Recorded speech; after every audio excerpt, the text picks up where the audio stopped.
যা ভাবেনি কেউ সেটাই আজ ঘটে গেল। এই ভিডিওটা শেষ না দেখে যাবেন না। ঘটনাটা এতই ভয়ঙ্কর যে দেখলে শিউরিয়ে উঠবেন।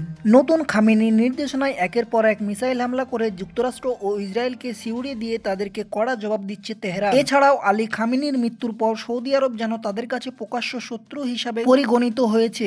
আর তাই ইরানের উপর হামলা করতে ট্রাম্পকে বারবার উস্কানি দিতে শুরু করেছে সৌদি আরব। সবচাইতে বড় তেল শোষণকারী আমেরিকাতে ভয়ঙ্কর হামলা করে সেটিকে বন্ধ করে দিয়েছে ইরান। আর সেই হামলার পর সেখানকার আরো দুটি তেল শোধনাগার হামলা করার সবচাইতে বেশি ক্ষতিগ্রস্ত হয়ে বেশি বিপদে পড়েছে সৌদি যুবরাজ সুলেমান। তবে ট্রাম্পের নিষেধ করার পরও গত কয়েকদিন আগে ইরানের একটি পরমাণু বিদ্যুৎ কেন্দ্রে হঠাৎ করে আক্রমণ করে এবার ইসরায়েলের উপর চরম ক্ষেপেছে ইরান। আর তাই প্রতিদিন সেখানে একের পর এক শক্তিশালী মিসাইল ছুড়ে তাদেরকে ধ্বংস করার মিশনে নেমেছে ইরান বাহিনী। আর সেই হামলায় চারিদিকে অনবরত সাইরন বাজছে আর মিসাইলের আঘাতে বাড়ছে ক্ষয়ক্ষতি ও আহত নিহতর সংখ্যা। যদিও সৌদি আরব, কাতার ও মধ্যপ্রাচ্যে উদযাপিত হচ্ছে পবিত্র ঈদুল ফিতর, তবে পবিত্র ঈদের দিনও যেন থেমে নেই যুক্তরাষ্ট্র ও ইসরায়েলের হামলা। ঠিক তেমনই বসে নাই ইরানও। তাদের দেশে হামলা করার এর নতুন ভয়াবহ মিসাইল দিয়ে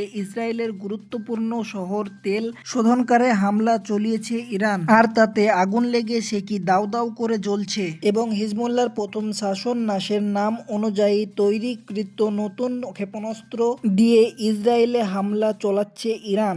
আর বিষয়টি জানিয়েছে ইরানের ইসলামী বিপ্লবী গার্ড বাহিনী। তবে যুদ্ধ শুরু হওয়ার পর ৬৬ দফা ইসরায়েলে ইফা ও আজদতে জ্বালানি অবস্থান টার্গেট করে ক্ষেপণাস্ত্র ছুড়ছে আইজিসি।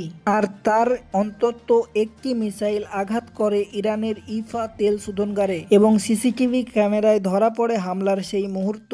আর তাতে ব্যবহৃত হয় প্ল্যাঙ্কের সাময়িক কার্যক্রম। এছাড়া তেলাবাহী জেরুজালেম সহ উত্তর দক্ষিণে ইসরায়েলে হামলা চালাচ্ছে ইরান। অবশ্য এবারই প্রথম নয়, গত বছরও ইরানের সঙ্গে যুদ্ধের সময় হাইফার তেল শোধনাগারে হামলা চালিয়েছিল ইরান। প্রিয় দর্শক, আজকের মতো এই পর্যন্ত। এইরকমই নতুন নতুন খবর পাওয়ার জন্য আমাদের চ্যানেলটিকে সাবস্ক্রাইব করে রাখুন। আর ফেসবুক পেজ থেকে দেখলে অবশ্যই পেজটাকে ফলো করে দিবেন। আর ইরান ও ইসরায়েলের যুদ্ধে আপনি